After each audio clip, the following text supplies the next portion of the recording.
Hello good morning. Welcome to current affairs factory. मैं हूँ जितेंद्र और चलिए आज है 4 अक्टूबर और हम लोग देखते हैं आज की कुछ करंट अफेयर्स। ठीक है, तो फर्स्ट करंट अफेयर्स ये है कि जो हमारा भारत का जो गवर्नमेंट ऑफ इंडिया का मिनिस्ट्री ऑफ सिविल एविएशन है, उन्होंने टारगेट रखा है।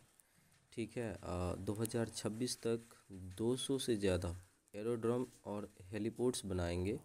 ठीक है, तो ये आपको ध्यान रखना बाई 2026। ये अभी अभी कुछ ही दिन पहले, मतलब कल के दिनों में जो है ना, छत्तीसगढ़ से लेकर के और आपको छत्तीसगढ़ से लेकर के मध्य प्रदेश में एक जगह है, वहाँ तक वहाँ एयर फ्लाइट स्टार्ट किया गया था। तो सिविल एविएशन मिनिस्टर ने ये बातें बताई। देखिए, एयरफोर्स डे जो है ना, वो फर्स्ट टाइम आए, मतलब आपको जो नेशनल एनसीआर है उससे बाहर, हिंडौन एयरबेस से बाहर जो है ना, इस बार फर्स्ट टाइम सुखना लेक में होने वाला है। तो सुखना लेक कहाँ पे? चंडीगढ़ में। आप याद रखिएगा, ये शिवालिक, जो हिमालय का जो शिवालिक रेंज है ना, वहाँ से निकलने वाला एक लेक है और ये एक रिजर्वायर की तरह है।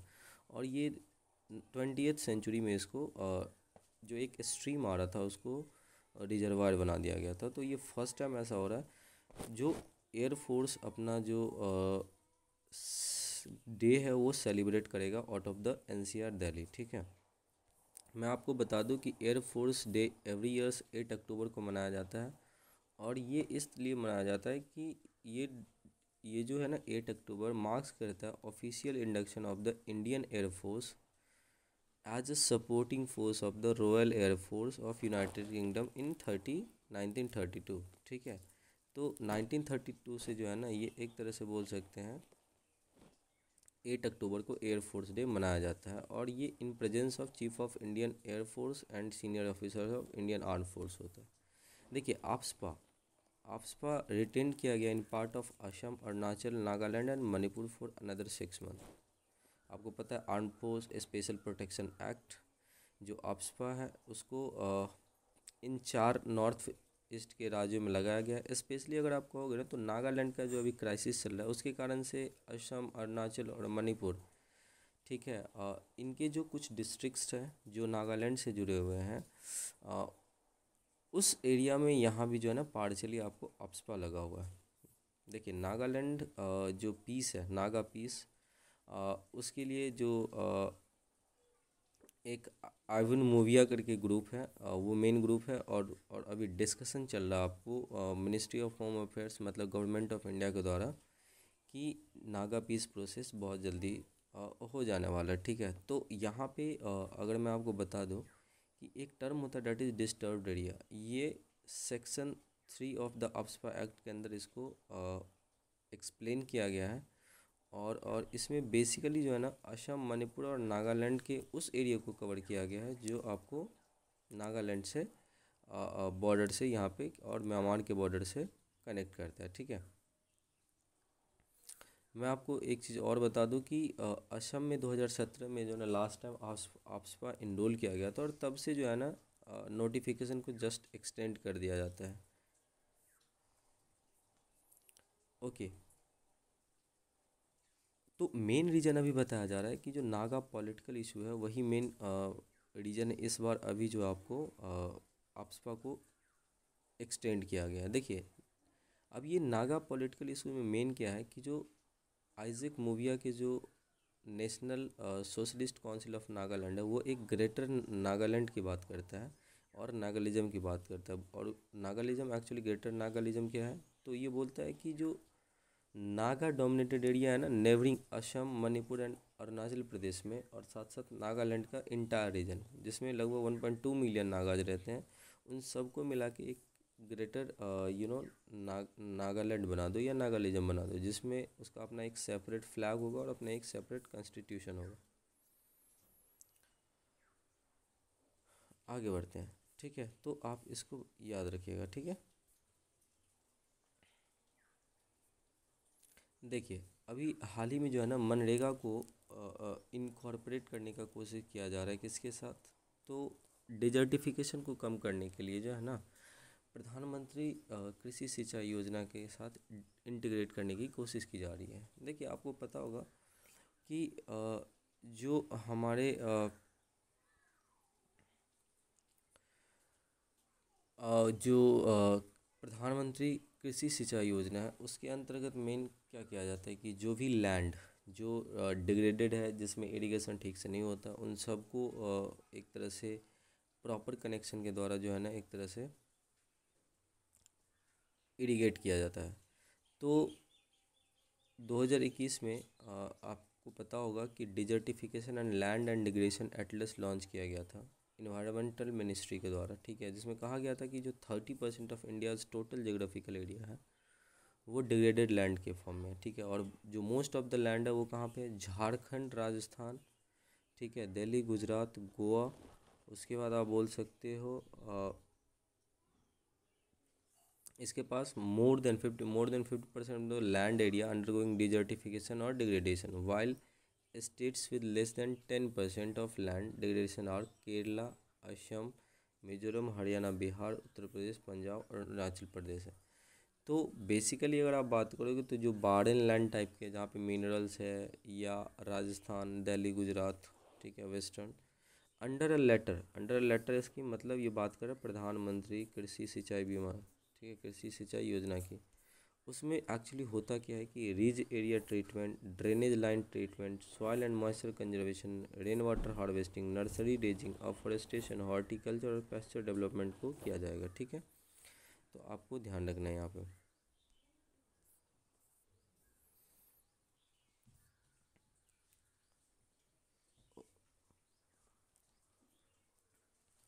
In 2019, government raised its target of restoration of degraded land from 21 million hectare to 26 million hectare by 2020-30। और ये कब बोला था, तो COP14 हुआ था आपको, UN convention to combat desertification, ठीक है, और इसमें टारगेट रखा गया था 21 मिलियन से बढ़ा के 26 मिलियन हेक्टेयर्स जो है ना लैंड को डिग्रेडेशन से रोका जाएगा, ठीक है, डिजर्टिफिकेशन से रोका जाएगा बाई 2030।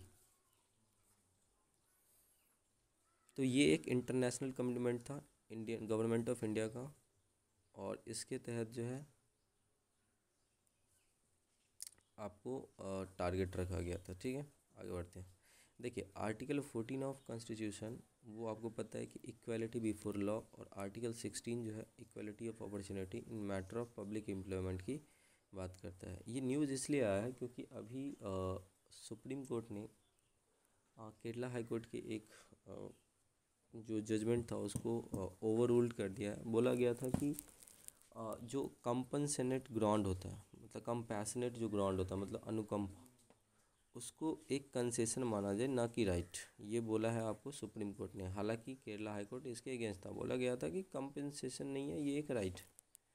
तो इन चीज़ों को इसलिए यहाँ पे रिजेक्ट कर दिया गया है या ओवर रूल्ड कर दिया गया है क्योंकि ये आर्टिकल 14 और आर्टिकल 16 जो इक्वलिटी ऑफ अपॉर्चुनिटी और इक्वलिटी बिफोर लॉ की बात करता है उसको वायलेट करता है। देखिए अगर हम यहाँ पे जानना चाहे कि ये जो कंपैशनेट ग्राउंड होता है अपॉइंटमेंट का, वो एक्चुअली होता क्या। देखिए appointment on compassionate ground offered to a dependent of deceased employ in an exception to the said नॉन, the compassionate ground is a concession and not a right. ऐसा बोला है आपको, सितंबर 30 का जजमेंट आया था सुप्रीम कोर्ट। इसके लिए उन्होंने क्या किया, referring to the previous judgment of the top court, the bench said as per the law laid down compassionate appointment is an exception to the general rule of appointment in the public service and it is a favor of dependent of a person's lying in hardness and living his family in penury and without any means। so basically अगर कोई भी employ जो deceased हो जाता है with in a working period, तो उनके जो डिपेंडेंट होती हैं उनको एक तत्काल राहत देने के लिए, ताकि वो फाइनेंशियल क्राइसिस से ना गुजर सके, ठीक है। तो लोग कंपैशनेट होकर के उन्हें एक तरह से बोलते हैं कि आप इनके जगह जॉब पे लग जाओ, ठीक है। तो उसमें प्योर ह्यूमैनिटेरियन जो है ना कंडीशन होता है, उसमें कोई हक की बात नहीं किया जाता, ठीक है। The whole object of granting compassionate employment is thus to enable the family to tide over the sudden crisis, ठीक है, और इससे ज़्यादा कुछ नहीं। देखिए अभी देखा गया है कि जो बायोमास पैलेट होता है, देखिए बायोमास आपको पता है कि जो भी स्ट्रॉज, ठीक है, पैडी के हार्वेस्टिंग के बाद जो स्ट्रॉ बच जाते हैं उससे बायोमास बचता है। तो देखा गया कि बायोमास को फायरिंग में जो है ना पैलेट की क्वांटिटी कम हो रही है, ठीक है।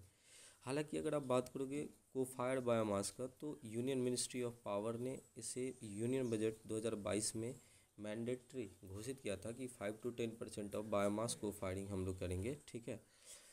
किस में? जो हमारा पावर प्लांट होता है। Biomass pellet are a popular type of biomass fuel generally made from wood waste, agriculture biomass, commercial grass and forestry.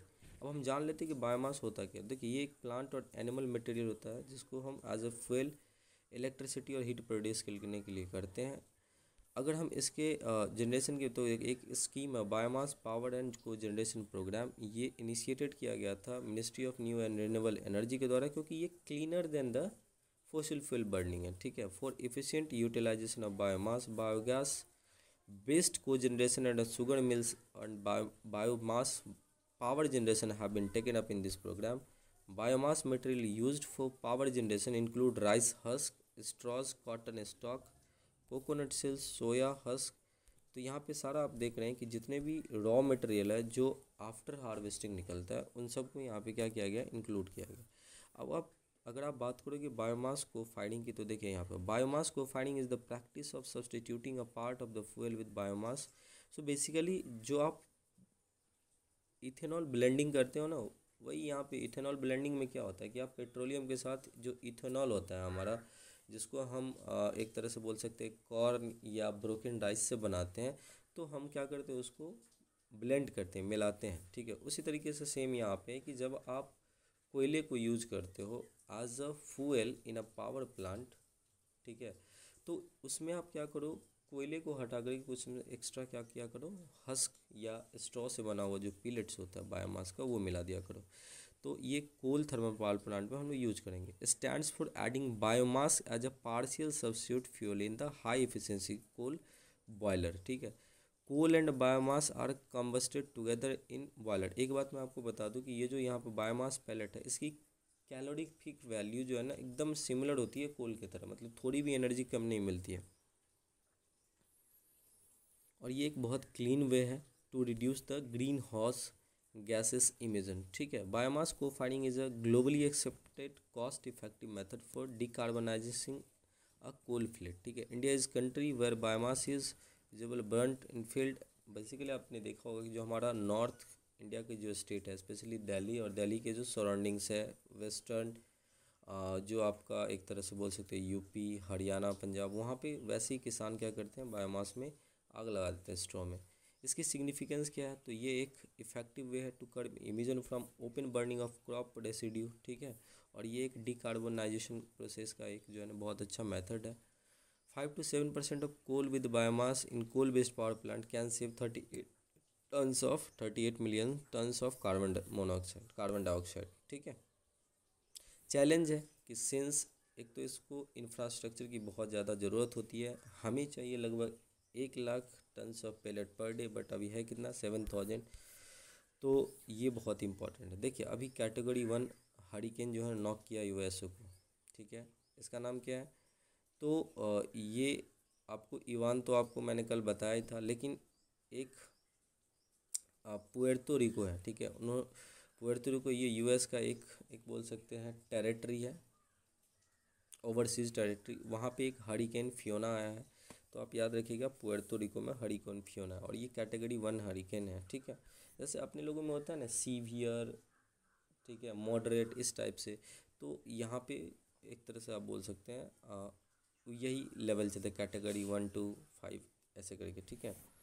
तो आपको बस यहाँ पे ध्यान रखना है, जो हरिकेन फियोना है वो कहाँ पे आया था, पुएर्तो रिको में। देखिए, अपोलो ने the first hygiene play park बनाया है सोशल कॉर्पोरेट रिस्पॉन्सिबिलिटी जो होता है ना उसके अंतर्गत, और ये आंध्र प्रदेश में लॉन्च किया है, ठीक है, अपोलो। एक तरह से आप बोल सकते हैं कि बेसिकली इसमें हाइजीन पे ज़्यादा फोकस किया है कि बच्चे जो है हैंड वॉशिंग और मेंटेनिंग गुड हाइजीन को इम्पोर्टेंस दे थ्रू गेम्स और बहुत तरह के डिफरेंट डिफरेंट जो है ना आप बोल सकते हो क्रिएटिव ड्राइंग्स करके जो बताया गया है यहाँ पे। अच्छा, पहाड़ी कम्युनिटी न्यूज़ में है क्योंकि अभी हाल ही में 2 दिनों के विजिट पे जो है ना मिनिस्ट्री ऑफ होम अफेयर्स के जो हेड हैं अमित शाह जी, वो जाने वाले कहाँ आपको जम्मू एंड कश्मीर। तो वहाँ पे जो कुछ non linguistic Jammu and Kashmir के लोग हैं, उनमें से एक है पहाड़ी कम्युनिटी, जो पीर पांजाल वैली में ज़्यादातर रहते हैं, ठीक है, और राजौरी और पुंछ में भी रहते हैं। उनको ऐसा अनुमान लगाया जा रहा है कि शेड्यूल ट्राइब की स्टेटस दी जा सकती है, ठीक है। तो एक तरह से लोगों को ये लगेगा इन कम्युनिटी को कि नहीं, चलो एब्रोगेशन ऑफ 35A आर्टिकल के बाद जो है ना, थोड़ी उनके साथ सरकार जो है अच्छी बिहेव की जा रही है। तो पहाड़ी कम्युनिटी किससे रिलेटेड है? तो एक ये लिंग्विस्टिक ग्रुप है जो कहाँ पे, पीर पांजाल में है। आपको याद होना चाहिए कि जो इसके अलावा जो है ना, आपको बकरवाल और गुजर जो एक बहुत बड़े प्रोमिनेंट नोमैडिक क्लास है, तो वो भी जो है ना नॉन काश्मीरी स्पीकिंग पॉपुलेशन है, ठीक है, गुजर, बकरवाल और पहाड़ीज। तो पहाड़ीज को भी अब एसटी के स्टेटस में, हालांकि जो बकरवाल और आपका जो गुजर हैं ये विरोध कर रहे हैं, क्योंकि ऑब्वियसली उनके जो 10% रिजर्वेशन मिला हुआ है उसमें से थोड़ी डिस्ट्रीब्यूशन हो जाएगी, उसमें पीपल्स की जो स्ट्रेंथ है वो बढ़ जाएगी, तो कहीं ना कहीं कंपनसेशन करना तो पड़ेगा। बट इक्वलिटी, सबको थोड़ी राहत मिलनी चाहिए, तो इन चीज़ों को थोड़ा बढ़ावा मिलेगा, ठीक है। मैं आपको बता दूं कि पहाड़ी जो है ना, केवल हिंदू नहीं है इसमें मुस्लिम कम्युनिटी के भी लोग हैं। हालांकि जो बकरवाल और गुजर है वो नोमैडिक क्लैन है, ठीक है। नोमैड्स किसको बोलते हैं? तो देखिए, नोमैड्स का काम है कि भाई अपने जो एनिमल्स है उसको रियर करने के लिए वो सीजन्स या हैबिटेशंस सराउंडिंग के कंपैरिजन में वो क्या मतलब रिगार्डिंग में वो एक जगह से दूसरे जगह अपने एनिमल्स के साथ भटकते रहते हैं, ठीक है। देखिए, एक टर्म है दैट इज टेक्सेलरेशन 2022, तो ये कर्नाटका से रिलेटेड है और ये बियॉन्ड बेंगलुरु इनिशिएटिव के अंतर्गत लिया गया था। देखो, बियॉन्ड बेंगलुरु क्या है, बेंगलुरु क्या है? तो ये एक्चुअली में आपको पता होगा कि जो Karnataka, it is very famous for the IT revolution, ठीक है। जितने भी आईटी वर्क्स है वो कर्नाटका में होते हैं, बट ऐसा बस मानना है। लेकिन कर्नाटका के बहुत सारे ऐसे रीजन है, जैसे हुबली, धारवाड़, बेलगावी रीजन है, जहाँ पे Tier 2 Tier 3 सिटीज़ है। और वहाँ पे जो है ना, इसके बियॉन्ड लाइक आपको पता होगा कि जैसे इंफ्रास्ट्रक्चर को किस तरह से बिल्ड करना है, हेल्थ के रिगार्डिंग, ठीक है। तो इसमें सेंट्रल गवर्नमेंट जो इंडस्ट्रियल इंटरप्रेन्योरशिप को डेवलप करना चाह रहा है, फार्मिंग से रिलेटेड, ठीक है। बेसिकली इस हुबली जो है ना आपका हुबली, धारवाड़ और Belagavi, that is HBD cluster zone में, ठीक है। इसके लिए उन्होंने हुबली अंकोला रेलवे प्रोजेक्ट को भी जो है सेंट्रल गवर्नमेंट ने लॉजिस्टिक दृष्टिकोण से जो है ना अच्छा कर दिया, ठीक है। तो ये चीज़ें एक तरह से आपको यहाँ पे ध्यान रखना। देखिए, अभी मेडिसिन जो नोबेल प्राइज़ है ना, वो स्वीडिश साइंटिस्ट स्वांता पावो को मिला है। किस चीज़ के लिए? तो एक जीनोम सीक्वेंसिंग किया था, किस चीज़ के लिए? निएंडरथैल जीनोम के लिए। मैं आपको बता दूं कि 2022 में जो है ना इनको ये नोबेल प्राइज़ मिला मेडिसिन या फिजियोलॉजी में। इनकी एक तरह से बोल सकते हैं साइंटिफिक डिसिप्लिन था, जिसको पालियोजेनोमिक्स बोलते हैं। और ये कहीं ना कहीं ह्यूमन की इवोल्यूशन में बहुत बड़ा योगदान निभाया है इनका, ये जो आपका पालायोजेनोमिक्स जो इनका साइंटिफिक मेथड है, ठीक है। मैं आपको बता दूं साथ साथ कि जो ये है आपका फिजियोलॉजी में जो नोबेल प्राइज़ मिला है, ये 2021 में मिला था। किसको? ये थे डेविड जूलियस और आर्डेन पतापौसियन, ठीक है। और ये ह्यूमन बॉडी को किस तरह से टेम्परेचर और सेंसिटिवनेस को एक तरह से जो है ना आप बोल सकते हो एब्जॉर्ब करता है या कोरिलेट करने का कोशिश करता है, उस चीज़ के बारे में बताया था, ठीक है। हालांकि मैं आपको बता दूं कि जो मेडिसिन प्राइज होता है वो एक तरह से कंटिन्यूस, मतलब जितने भी नोबेल प्राइजेज होते हैं वो डे बाय डे करके आपको जो है ना लॉन्च किया जाता है, दिया जाता है, ठीक है। देखिए, कुछ इंपॉर्टेंट फैक्ट्स जैसे the prize carry a cash award of 10 million Swedish kronor. तो आपको यहाँ पे ध्यान रखना है, जो ये करेंसी है क्रोनोर, ये स्वीडन की करेंसी होती है, ठीक है। और ये अल्फ्रेड नोबेल जो 1895 में डाइड कर गए थे, उनके यादों में जो है ना इसे दिया जाता है, ठीक है। देखिए, अगर आप यहाँ पे ध्यान रखोगे एक चीज़ और, कि ये जो प्राइज़ है ये एक तरह से जो है ना 6 डे 6 प्राइज़, और दुनिया के बहुत बड़े बड़े साइंटिस्ट लगभग 20 साल 30 साल 50 सालों से अपनी रिसर्च करते उन्हें दिया जाता है, ठीक है। और ये बहुत इम्पोर्टेंट होता है ये medicine, physics, chemistry, literature, peace, ठीक है, और इकोनॉमिक्स में दिया जाता है, ठीक है। इसकी स्टार्ट जो है 1901 में, मतलब 1901 में हुआ था, अल्फ्रेड नोबेल के 6 साल के डेथ के बाद, ठीक है।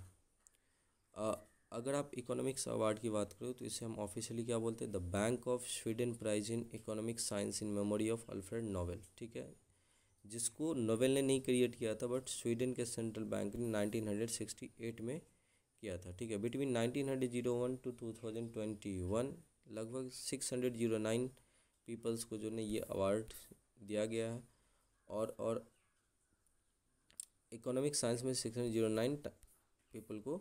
अच्छा, नोबेल पीस प्राइज़ जो है ना वो प्रेजेंट किया जाता है नॉर्वे में, while the other awards are, मतलब पीस प्राइज़ नॉर्वे, और जो आपका जितने भी 5 लेफ्ट प्राइज़ है वो आपको स्वीडन में दिया जाता है, ठीक है। तो ये चीज़ें कुछ इम्पोर्टेंट टर्म था जो आपको यहाँ पे याद रखना था। मैं आपको यहाँ पे ये बता दूँ कि जो एक अभी हाल ही में जो है एक हरिकेन जो आपका आया है, ठीक है, तो उसमें एक टर्म आया था डैट इज़ स्टॉर्म सर्ज। तो देखो स्टॉर्म सर्ज क्या होता है कि जैसे मान लो हरिकेन आया, तो हरिकेन आने के कारण से क्या होता है कि एक लो प्रेशर का एरिया सेंटर में बन जाता है, जिसके कारण से क्या होता है आपको कि एक सर्ज देखने को मिलती है, और उससे कोस्टल जो रीजन्स होते हैं उसमें वाटर का इंट्रूजन क्या हो जाता है, इनलैंड की तरफ चला जाता है, ठीक है। और जो भी कोस्टल में ड्यून्स होते हैं या सैंड्स के जो आप बोल सकते बैंक बने होते हैं, वो क्या हो जाता है एक तरह से ब्रेक कर जाता है अगर, ठीक है, और कहीं ना कहीं इंफ्रास्ट्रक्चर को बहुत ज़्यादा लॉस होता है। तो ये जो स्टॉर्म सर्ज है ये कहाँ पे होता है आपको, तो ये ओपन ओशियन में होता है, और as the hurricane reaches the coast it pushes huge volume of ocean. जैसे मैंने आपको बताया कि ओशन की बहुत सारी जो वाटर्स होती है वो बहुत हाइट के साथ, because of the low pressure in the centre, जो हरिकेन्स का जो लो, वो पानी इंट्रूड करता है, और इवन ये 20 फीट तक हो जाता है, ठीक है। तो उम्मीद करते हैं कि आपको ये वीडियो अच्छा लगा होगा, और अगर अच्छा लगे तो प्लीज़ इसे शेयर कीजिए और हमारे चैनल को सब्सक्राइब कीजिए। Thank you so much for watching the current